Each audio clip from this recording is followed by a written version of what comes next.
You know, I think about preaching in here. I think for the hospitality I have shown us, Hey. Yeah. kindness, and love in this church. Amen. You got your Bible, turn to Leviticus chapter 14.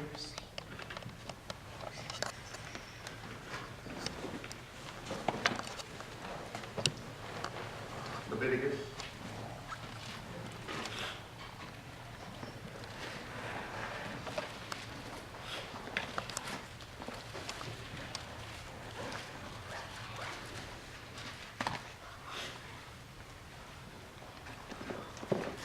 Leviticus chapter 14, we come out of verse 34 and verse 42.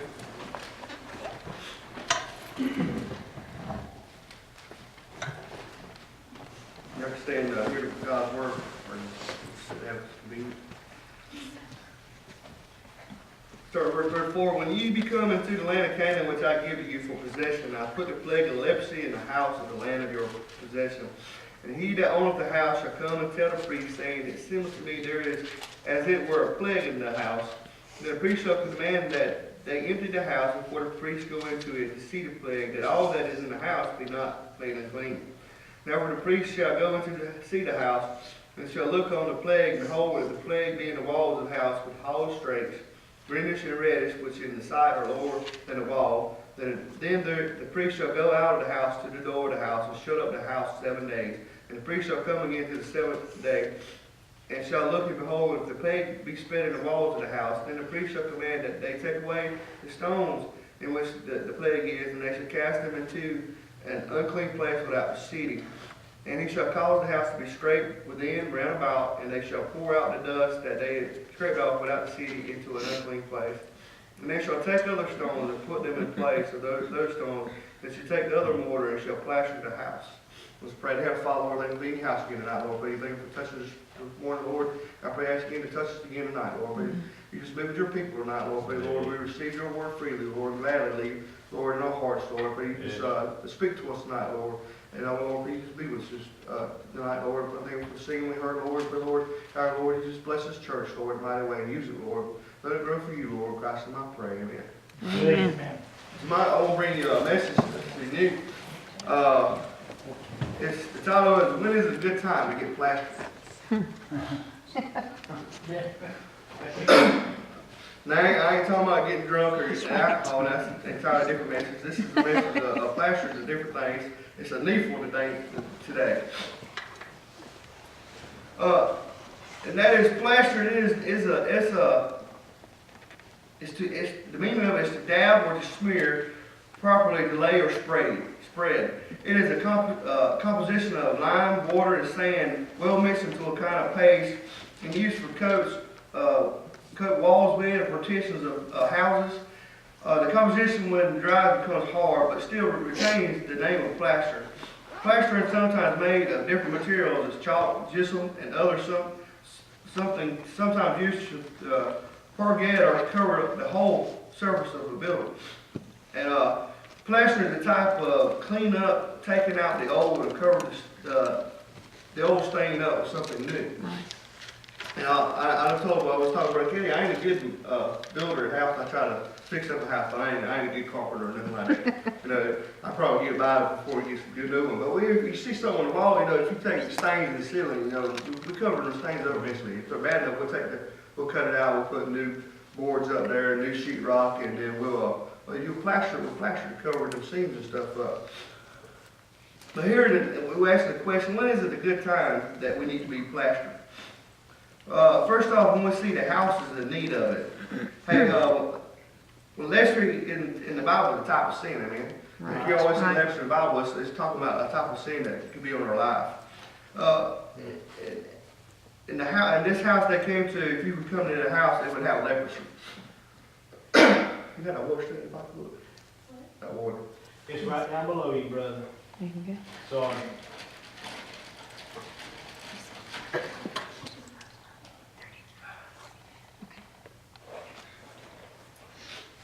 As Moses commanded the people, and they told them when they come into the land and they see a house and take possession of a house, that they had a like a disease and a leprosy, and they would come to get a priest. And And then the priest would come look at it to see if it's leprosy or not, and set it up for 7 days, and they'll come back, if it's still in the walls and moved up, and then the walls are down, they're spread, they would tell them to scrape the wall down. So here we see when we need the house needs of it. Now it's talking about the house.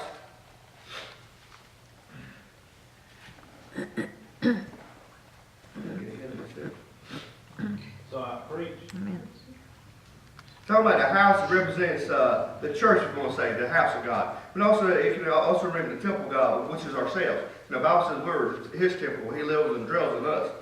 And 2 Kings 22:3-6 says, it came to pass in the 18th year of King Josiah that the king sent Shaphan, the son of Azaliah, the son of Meshullam, the scribe, to the house of the Lord, saying, go up to Hilkiah, the high priest, that he may sum the silver which he has brought into the house of the Lord, which the keepers of the door have together of the people. And let them deliver it into the hand of the doors and of the work that they have oversight of the house of the Lord, and let them give it to the doors and the work which is in the house of the Lord, to repair the breaches of the house, to carpenters and builders and masons, and to buy timber and hewn stones to repair the house. Here it is at the time in the Bible where the house of God will take care of. Hey, it started being cracked and it started falling apart, if you want to say. Hey, in our lives, we don't care for our lives. We'll take care of our lives and our spiritual life, if you want to say, in the temple. Hey, this temple will start tearing down. Right. They start falling apart. And then that's not, getting the scripture and getting the Bible, or living for the Lord, praying constantly, doing things for Him. And if we don't take care of the house, it'll start breaking down. It needs a new coat of paint here and there. And that's what the altar is for. We see where a house needs to come to this altar when we get it fixed up for the Lord. Every room I got. It's like getting a head cold. Yes, sir. All right. But when the house is in need of it, we know when the house is in need of it, when the floor starts squeaking, and we know that something needs to be done right there, and the walls starts coming down, the paint starts falling off. We can tell when the house needs it. And in ourselves, we can tell when we need it. We can tell we get down spiritually. We get down, we know we get down physically, and we start having pain and aches in our body. But spiritually, we have the same thing. We get down, and I work second shift, so I miss a lot of church. And I know I get down spiritually sometimes. I get down, I need some healing. I need some plaster on my life. But we see here, when the house needs it, we need to replaster. We need to plaster things. Not only that, it's when you want to be a monument. Deuteronomy 27 verses 1, 2, and 4 says, and Moses, when the elders of Israel commanded the people, saying, keep the commandments which I command unto this day, and it shall be on the day when you shall pass over Jordan to the land which the Lord thy God giveth thee. Then thou shalt set thee of great stones, and plaster them with plaster. Therefore it shall be when you go over Jordan, that you shall set up these stones which I command you this day in Mount Ebal, and thou shalt plaster them with plaster. It means anything by which the memory of a person, that's what being a monument means. Right. It means anything by which the memory of a person or event is preserved, a building stone or other things placed or erected to remind men of the person who raised it, or to remember an event in a time in life. Hey, a monument is erected and built on Bunker Hill to remind us the Battle of June 17, 1775. Right. Yeah, or the Vietnam Veterans Memorial Wall. So many others walls are monuments out there that makes us remember the brave men and women who gave their lives for this country. And the Bunker Hill, it was the time of the Revolutionary War that a bunch of Americans died by the British hand. Right. They fought the British, but ended up losing that battle. But that monument is there to let us know that, hey, what they fought for and how they died. So we see the stones that they were supposed to put up were put there to remind them and the children where they came from, where God brought them out of. Hey, they came from a world of pain and torment. Hey, they were in Egypt at that time. Hey, they were afflicted with pain. Hey, they were afflicted with torment, whipped every day. But God delivered them from that, and how and it tells the, and when it tells the story. So you bear with me, y'all. We'll get it out. It was to remind them and their children how what God brought them from and what it did for them. You know, we see the story. You know, he went before them as a cloud during the day to protect them from the sunlight. And at night it was a pillar of fire leading them, guiding them, replacing the heat from, you know, during in the deserts. You know, it drops, the temperature drops dramatically. It gets very cold in the desert sometimes. Right. You won't believe the frost forms out there in the desert. So it was a pillar of protection for them. And God, it's when the children would ask, Lord, Father, what's these stones being right here in this water? What's these stones being right here in this city? And it was a time to tell them the story. Hey, this is where we come from. You got to remember where God brought us from. Hey, this is a story for like for us. You know, they were in torment, pain, and out there in Egypt. You know, and that's where we were. Hey, we were wrecked by sin. Hey, what was the shackles of pain? You know, Egypt was the top of the world. And we was out there in that world at one time. One time in your point in time before you got saved, you was out there in that world. Hey, you was wrecked with pain, you know, sin torments. It causes pain on people. You see it in their life and stuff, the way they live and how it changes them. But we were there, and that, you know, God wants us to be a monument for other people. And that's a good time to be plastered. When we set ourselves up and we go to God and when we ask God to forgive us and save us, and He saves us, He makes us monument. He starts putting that plaster on. He starts covering us up with Christ's blood, you know. And they're plastered. And it says they wrote the commandments on there. They wrote the law of the Lord on there. And, you know, in our hearts, God writes His law in our hearts. And we're supposed to keep it. Like He said, we preserve our heart. And that's God's word in our heart. Amen.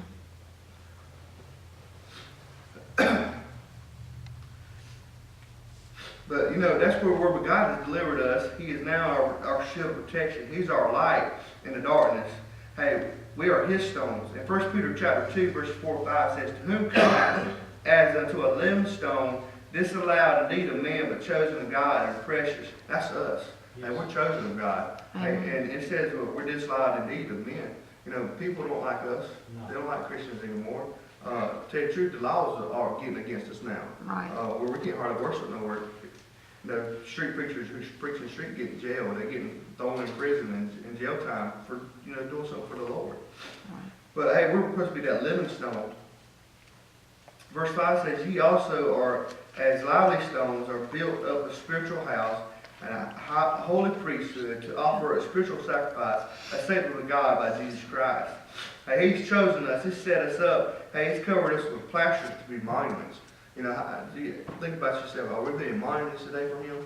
Yeah, we're supposed to be the monument. You know, if we're not being that monument, we can be that monument today. We can start today. You know, most people say the New Year, well, I'll make a New Year resolution, but we can do it right now. Right. We don't have to wait New Year's. We need to be monuments so other people can see what God has done in our lives. You know, some people, they can just look at some people and just see God in us. You know, I know a story about a boy ran up and asked for something in the store, and a woman gave it to him, gave him money for it. He said, you must be an angel for sent for God to do this for me and do something nice. You know, he couldn't believe that. But he seen that in that person. And I heard stories of a person Ray when he went to barbershops how he had so much God on him, so much glory on him from God that people would just be quiet.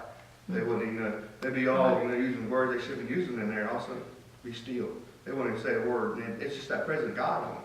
Even Moses had it when he came down from the mountain, he was glowing. Amen. You know, when we never died, we had that glow about us like Moses did. They can just see God on us. And, you know, they can just see that. They see that love. Not only that, they can see where we come from. You know, my dad is a good example of mine. He said he used to run around with a crowd, you know, before he got saved, he was in drugs, he was drinking. And the Lord saved him, and he'd start witnessing. And he said he'd be time to go to the store. And he'd see some of his old buddies that be out there. He'd go walk to them. They'd turn around, walk into cars and get a car and drive off. Right. Because they seen it change him. They seen who he was and who he is now, and they're afraid of that. They don't, you know, they don't want that. You know, they want to live it up. Yeah. So when we need to be plastered, when we see the house needs it. Hey, when we want to be a monument, we need to be plastered. Right. How about we need a healing touch today? Isaiah 38:21 says, for Isaiah has said, let them take a lump of figs and lay it forth a plaster upon the boil, and he shall be covered. Here's talking about a man who had a boil of leukemia. Right. He asked for healing. He needed touch. He needed healing that day. And Isaiah told him to squash up some figs, make a plaster, and plaster that boil, and it would take care of it. Hey, plaster also means to smooth over, to cover, conceal, defect, or irregularities in our bodies. I use example of women's makeup. Women try to get a little blemish on there, they can cover it up, they won't ever see it, you know? Right. And I mean, it's the same thing people see in the movies, how to have a good, on a picture on there, they use makeup to cover some of their blemish. That's Right. right. It's like, somebody has a scar, like get cut, they can take makeup and cover it up. You can't never see it again. No. And they have plastic surgery where it covers it, you won't ever see it again. It's like it's not there. And that's that healing part of it. And Christ, Christ, this is all about Christ. He's our plaster today. Amen. Yes. And I was reading, Hold us together. and it says we are made perfect in Christ. No, Bible talk about we made perfect in Him. We're not perfect. We'll never really be perfect until we get to heaven. But through Christ's blood, what He done on the cross, Amen. He smears us with that plaster, and we'll become a different person. Amen. And, God don't see us in the old person, the old nature. We become new. We become made perfect in His sight, in God's eyes. But when He sees the Father, when the Father sees me, He sees the blood. He sees me Amen. justified, righteous, because of what Christ done. And like I said, He's the plaster. I was looking at the balms. A balm is like what we use for chapstick. Put on, put a little bit of sugar. You heal your mouth. We get it so dry, and we had to buy some day for our daughter to heal it up. But it's got that little bit of healing property in it. And I was thinking about the Bible. It talked about in Jeremiah 8:22. It says, "Is there no balm in Gilead? Is there no physician there where they? Why then is not the health of the daughters of my people recovered?" And there was a balm back in the day in Gilead. It was a healing property they made. It's some kind of a plaster they made that it could heal things, heal wounds. It reminds me of the story of King Ahab. You remember King Ahab winning the battle, and peradventure some soldiers pulled back and shot an arrow, wasn't even aiming it, and it landed right in the king of Ahab, and it hurt him, and it wounded him to death. And he told him to get me out of the battle. And, he wasn't that far away from that Gilead, that town of Gilead, because they were near it when they fought it. Man. And he was that close to that bomb. How close we are today to that bomb today. With that healing property, That's that good. plaster we can get in our lives. It's just right there. We can easily get it. Amen. But the balm of Gilead is a plant of the genus Amarius, if I'm saying it right, family. Hey, and to get that balm, this is out one of these leaves. They take those leaves, and it's amazing. To get it, they had to crush it. Right. They had to bruise it. They had to squeeze everything out of it and put it under pressure, and it would basically bleed the oil out of it. Yeah. We use essential oils. I don't know if y'all know about essential oil. To think about it now, we got all the essential oil. How many flowers it took, or how many leaves of certain trees it took to make that essential oil. Yeah. For that plaster here I'm talking about, it took the blood of Christ. Yeah. And if you don't think about it, they whipped him in the jail. They tore him up with them whips. And when they put the thorns in, he bled from that. They whipped him. He bled from all that. His being ripped open. And then he walked all the way to the road to Golgotha. He bled all the way. And then they speared him. And it says water and blood came out of it. I mean, he was crushed for us. He was bruised and put on a press to get all that blood out. And that's become our plaster. It covers. The Bible said it covers us. It makes us white as snow. Amen. It says even our sins is red as crimson, but through His blood we're white as snow. Amen. Hey. And I use the part of, if you ever took a red lens you can look through, and you look at something red, it's white. Right. I don't know if you ever done that. If you ever do it, it's neat. And it's that example of how Christ's blood does for us. Our sins are red today. And when God sees us as sinners, He sees that redness on us, that sin. But then when Jesus' blood is plastered over us, He sees white. Amen.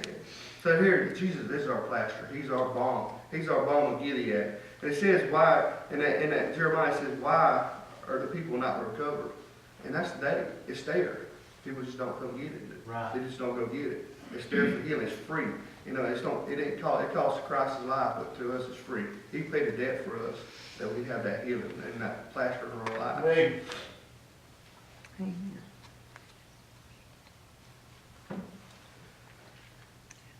But also when they use the plant when it's bruised, it makes a strong aromatic, I'm saying it right, aromatic smell. It brings a good smell about it, if you want to say that. Hey. For good smell, that's where we get some of our cologne from, you know, our Right. deodorant makes it smell good. We, you know, if we didn't have it, we stink.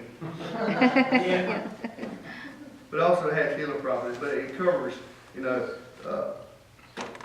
it's just amazing to me when it does sacrifice, how God would say he smelled a sweet savor.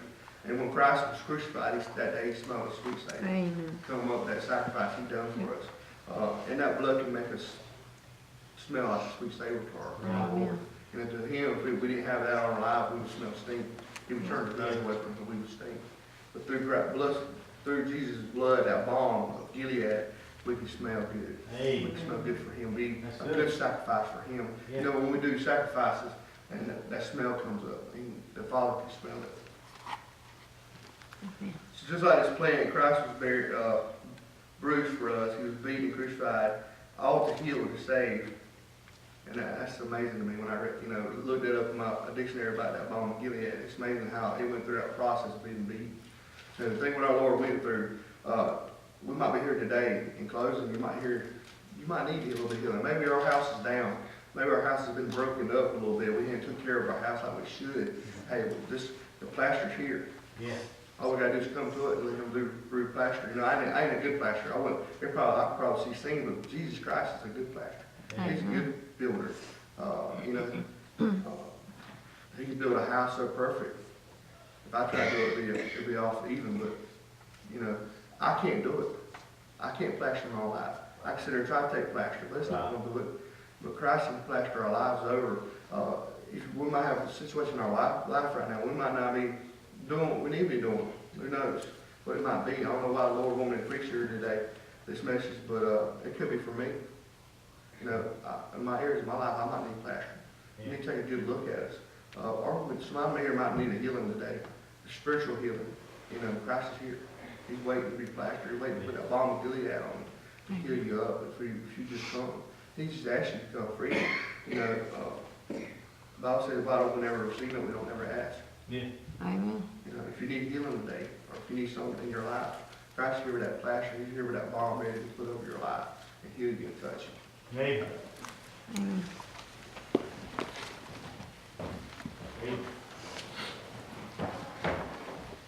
All right, just a moment, we'll bow our heads, close our eyes for just a moment.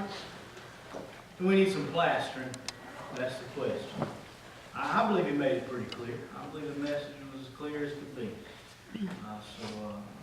Is there something that we have need of? As he plays a hymn of invitation for us, do we need some healing? Do we need some healing? As he plays a hymn of invitation, the altar is open, okay?